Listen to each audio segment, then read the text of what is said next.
Welcome back to another episode of Lost in Farmers Market Garden Shorts, where today we're talking about this lovely plant here. Its scientific name is Salvia apiana.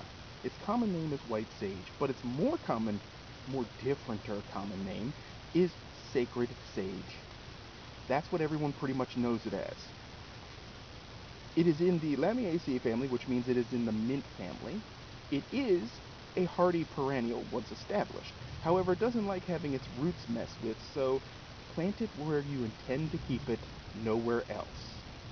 Anyway, this plant is native to North America, so it is probably the most famous native we have when it comes to herbal stuff. It prefers the USDA zones 8 through 11, though theoretically it can go up to 7B, though again, that's an iffy maybe thing. 8 definitely, 11 to 11 definitely. Its soil pH preference is 6.5 to 7 with an exposure of full sun. Sages like their full sun, flat out. However, it's a myth that most of them can survive without help once they're established. This is obviously once planted going to need some moisture, a tiny bit of fertilizer. The sacred sage is not as fond of nitrogen fertilizers as regular sage is, so a little bit on the poor side soil. Its height can be 3 to 4 feet, and its width can be 4 to 5 feet, sort of like a rosemary bush, which, by the way, rosemaries are now sages because they've been moved into the Salvia family. Side note, Salvia is an alteration of the word salivate, and they certainly do that for you. Sage rub chicken is amazing stuff. I digress.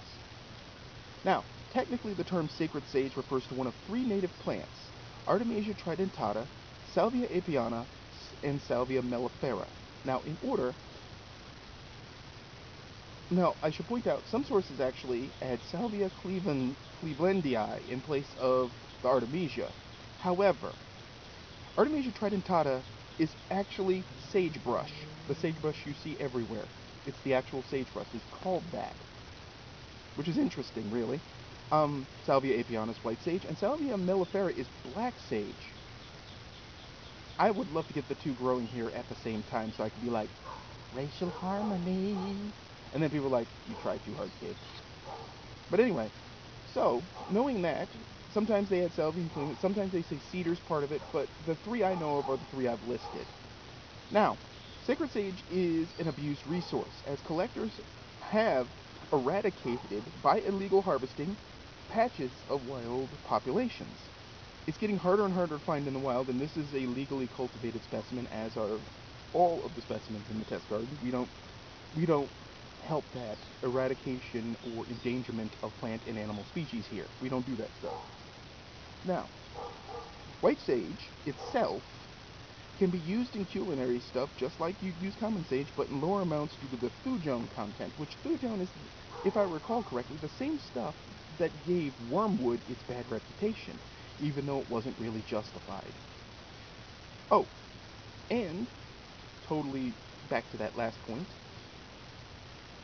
intentional farming has not done sacred sage very well because the harvesting methods used by certain companies, organizations, farms basically involves clear cutting the tops off the plants, killing the entire plant, denying it a chance to regrow, which is bad in the long term. It's very short term. See, a lot of folks want sacred sage for smudge sticks and for purging out, the bad spirits and everything else, but they also do not want to consider that their sage came from a bad source that isn't operating in a sustainable manner. And this is tricky business. Like anything, a rare and unusual resource gets people to forget their morals sometimes for just a little bit. Now, my sages are grown from seed that's sourced from an organic source that is GMO free, even though I don't think anybody GMO'd sage, and this is the size at which I sell them at the market. So, I'm trying to introduce this into, North Carolina. Not very many, virtually no plant vendors have this, but that's beside the point. White sage is something you should have, if only for the fact that it may be soon an endangered plant.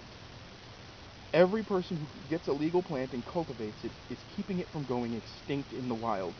Just a little bit. And with that said, folks, I think you should get some legal white sage for your garden. It's pretty. The flowers bring in the pollinators. It's a win-win. Anything in the mint family is usually a win for pollinators, but that's that's totally beside the point.